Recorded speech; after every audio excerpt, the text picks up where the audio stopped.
If you're over 60, or if you've got a parent or grandparent who is, you need to stop what you're doing and pay attention right now. I'm not exaggerating when I say this could be one of the most important videos you watch all year. The NHS is rolling out 5 major changes that are going to affect millions of pensioners and seniors across the UK, and the deadline is fast approaching, August 15th, 2026. That's not years away, that's right around the corner. And here's the thing that keeps me up at night. Most people have absolutely no idea these changes are coming. They're going about their daily lives, completely unaware that the healthcare landscape is shifting beneath their feet. Some of these changes are genuinely positive, and I want to celebrate that. But others could catch you out if you're not prepared. We're talking about changes to prescription charges, dental care access, hospital appointment scheduling, social care assessments, and even how your medical data is being used. Each one of these affects you directly, and each one has a deadline attached to it. The 15th of August isn't just a random date, it's the line in the sand. After that, the rules change. And if you haven't adapted, you could find yourself paying more, waiting longer, or missing out on care you're entitled to. The reason I'm making this video is simple. I've seen too many people miss out on vital healthcare changes because the information wasn't communicated clearly. The NHS sends out letters, but they're often buried in jargon. The government makes announcements, but they get lost in the news cycle. I'm here to cut through all that noise. I'm going to break down each of the 5 changes, explain exactly what they mean for you, and tell you what you need to do before that August deadline hits. Before we dive in, drop a like on this video. It helps more people find this information, and I know how crucial that is. Now, let's get into it, because this matters more than you think. Right. Let's get straight into it because we've got a lot to cover and I don't want to waste a single second of your time. The NHS is undergoing what can only be described as a significant transformation, and pensioners and seniors are right at the heart of these changes. The government has been consulting on various aspects of healthcare reform, and August 2026 marks the implementation date for several key policies. If you're retired, approaching retirement, or caring for someone who is, these changes are going to affect your day-to-day life in ways you might not expect. Now let's talk about the first change, and this is a big one. We're looking at a major overhaul of prescription charges for pensioners. For years, people over 60 have enjoyed free prescriptions across the UK, but there's been significant debate about whether that system is sustainable. The NHS spends billions on prescriptions, and with an ageing population, that cost is only going up. The government has been exploring options to reform the system, and the changes coming in August are part of a phased approach. What's actually changing? Well, the good news is that free prescriptions aren't being abolished entirely, at least not yet. But the eligibility criteria are tightening. The government has announced that from August 2026, the age exemption for free prescriptions will be aligned with the state pension age, rather than a fixed age of 60. What does that mean in practice? It means that if you're 60 but haven't yet reached state pension age, you might suddenly find yourself needing to pay for your prescriptions. This is a significant shift, and it's caught a lot of people off guard. The reason behind it is that the state pension age has been rising, and linking prescription exemptions to it creates a more consistent policy. But for people who've been relying on free prescriptions for years, this is a substantial change. And this isn't just theoretical. The government has been consulting on these changes for months, and they've made it clear that they're committed to making the system fairer and more sustainable. They've argued that the old system, where a 60-year-old could get free prescriptions, while a 65-year-old who's still working couldn't, didn't make sense. Aligning it with state pension age creates a clear, consistent rule, but it also means that a lot of people in their early 60s are going to have to start budgeting for prescription costs. Now, here's where it gets really interesting. There are also changes afoot regarding the NHS Low Income Scheme, which provides help with health costs for people on low incomes. From August 2026, the government is making it easier for pensioners to apply for this scheme and to have their eligibility assessed. The income thresholds are being reviewed, and there's a push to ensure that more people are aware of the support available. The fear is that some pensioners who lose their automatic free prescription entitlement might not know that they can still get help through the low income scheme. So, The government is trying to address that by simplifying the application process and increasing awareness. The Low Income Scheme is a lifeline for many people. It covers not just prescription costs, but also dental charges, eye tests, and travel costs for NHS treatment. If you're on a low income, you could be eligible for full or partial help. And the good news is that the criteria are relatively generous. Savings under £16,000 are generally disregarded, and there's a complex calculation that takes into account your income, your housing costs, and your dependents. If you think you might be eligible, it's definitely worth applying. But let's move on to the second change, and this is one that's got people talking. Dental care for pensioners has been a massive issue in recent years. NHS dental appointments have become like gold dust, and many people have been forced to go private or to go without treatment altogether. The government has acknowledged this crisis, and they've announced a significant investment in dental services, specifically targeted at improving access for older people. From August 2026, the NHS is introducing new dental access schemes in areas where there's a shortage of NHS dentists. These schemes will prioritise pensioners and other vulnerable groups, ensuring that they get access to essential care. But here's the challenge. The schemes aren't rolling out everywhere at once. It's a phased implementation, starting with areas that have the greatest need. If you're in an area that's considered well served, you might not see any immediate benefit. And crucially, the schemes rely on dentists actually participating in the NHS system, which has been a problem in the past. The government has offered financial incentives to encourage more dentists to take on NHS patients, but it's an ongoing struggle. This is a classic example of a policy that looks good on paper, but faces huge challenges in implementation. The government's aim is to create 100 new dental access centres across the UK, but even that's unlikely to be enough to meet demand. The British Dental Association has warned that the government's plans are inadequate and that patient care will suffer. They've called for more radical reforms, including scrapping the current NHS dental contract, which they say is unfit for purpose. So, while these changes are a step in the right direction, they're far from a complete solution. The third change is all about hospital appointments, and this one's a game changer. If you've been on a waiting list for a hospital appointment or a procedure, you'll know how stressful it is. The delays have been catastrophic, and the government has been under immense pressure to act. From August 2026, the NHS is implementing a new digital system for managing and tracking hospital appointments. The aim is to reduce wait times by improving efficiency and communication. Here's what this means for you. If you're waiting for an appointment, you might start getting more regular updates via text message or through the NHS app.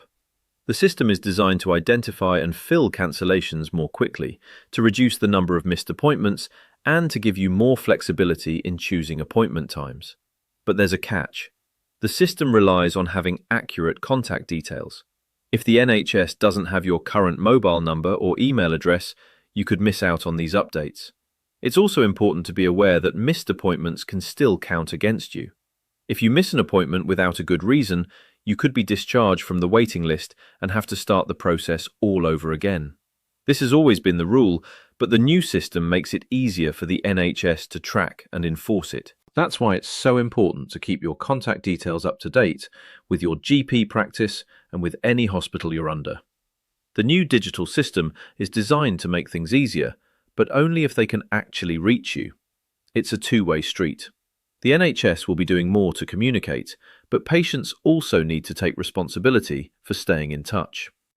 Now, the fourth change is a bit more complex, and it's about social care assessments. This has been a contentious issue for a long time.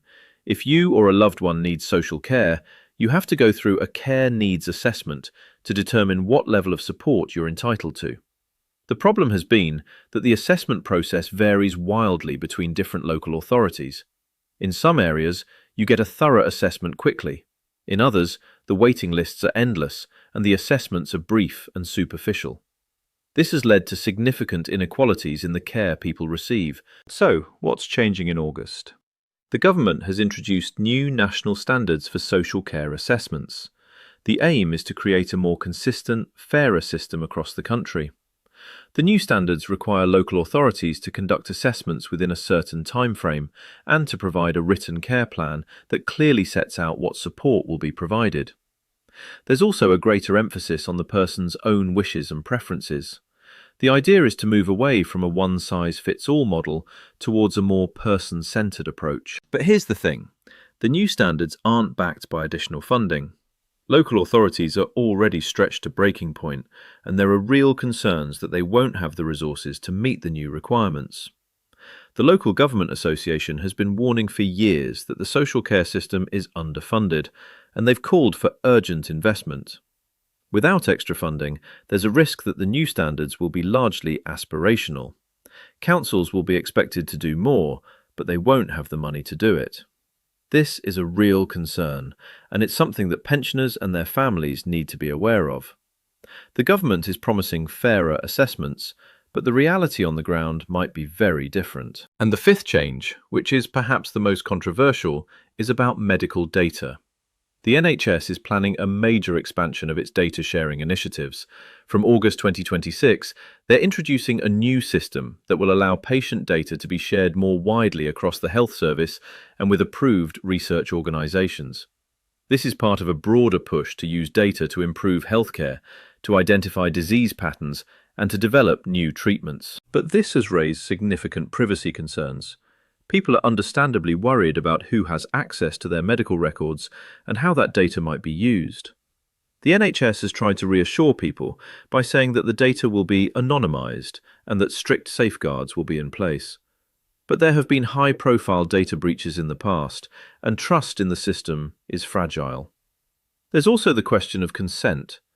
Some people don't want their data to be shared, even if it's anonymised. The new system will operate on an opt-out basis, which means that by default, your data will be shared unless you specifically object. This has led to accusations that the NHS is trying to bypass people's right to privacy. I think it's really important to be aware of this change and to understand how the opt-out process works. The NHS has been running a public information campaign, but many people remain unaware. The deadline to opt out of the sharing of your confidential patient information is also tied to the August 2026 implementation date. If you don't want your data to be shared, you need to register your objection before that date. It's a one-time decision that has significant implications. If you're unsure about what to do some research. Talk to your GP or a trusted advisor. Don't let this deadline pass without making an informed decision. It's worth noting that these data-sharing proposals have been met with widespread resistance from privacy campaigners and some medical professionals. They've argued that the NHS hasn't done enough to build public trust, and that the opt-out system is confusing and unfair. In response, the NHS has promised to improve its communication and to make the opt-out process clearer and easier. But the fundamental tension remains. The NHS wants to use data to improve healthcare, while patients want to protect their privacy. Now, let's take a step back and consider the bigger picture. Each of these 5 changes is significant in its own right, but together they represent a profound shift in how healthcare is delivered to older people. The government is trying to make the system fairer, more efficient, and more sustainable. But they're also asking older people to take on more responsibility, to check their prescription entitlements, to keep their contact details up to date, to apply for financial support if they need it, to stay informed about social care assessments, and to make decisions about their medical data. It's a lot to take in, especially if you're dealing with health issues or caring for someone who is. And it's happening against a backdrop of ongoing financial pressures and NHS staff shortages. The health service is struggling, and these changes are an attempt to make the best of a difficult situation. But they won't solve all the problems. There will still be long waiting lists, there will still be gaps in care, and there will still be inequalities. The changes are a step forward, but they're not a magic bullet. That's why I've made this video. I want you to be informed and prepared. I don't want you to be caught off guard in August, wondering why your prescriptions are suddenly costing money, or why your social care assessment has been delayed. Knowledge is power, and the more you know, the more control you have over your healthcare. You can't influence the policies, but you can influence how you respond to them. Before I wrap this up, I want to give you some practical steps you can take right now. First, check your prescription entitlement. If you're not sure whether you qualify for free prescriptions, contact the NHS Business Services Authority or use the online checker. Look at the Low Income Scheme application form and see if you might be eligible. It might seem like a hassle, but it could save you hundreds of pounds a year. Second, update your contact details with your GP and any hospitals you're under. Make sure they have your current mobile number and email address. Third, if you're waiting for a hospital appointment, keep an eye on your phone and your emails.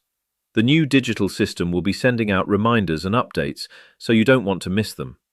Fourth, if you're caring for someone or you think you might need social care, start the assessment process now. Don't wait until you're in crisis. It's much easier to plan ahead. And fifth, decide whether you want to opt out of the data sharing system.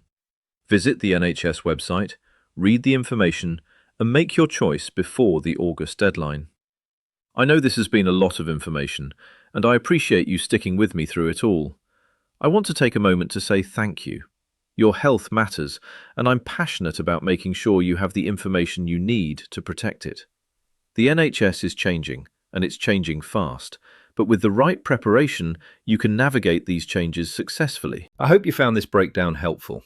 If you did, please do give this video a like, because it helps more people discover this content and get the information they need. Subscribe to the channel and hit that notification bell, and you won't miss any future updates. I'll be covering more changes as they happen because, believe me, this isn't the end of it. There will be more NHS announcements, more deadlines, and more things you need to know, and I'll be right here to guide you through it. If you have any questions about any of the changes I've talked about today, drop them in the comments below.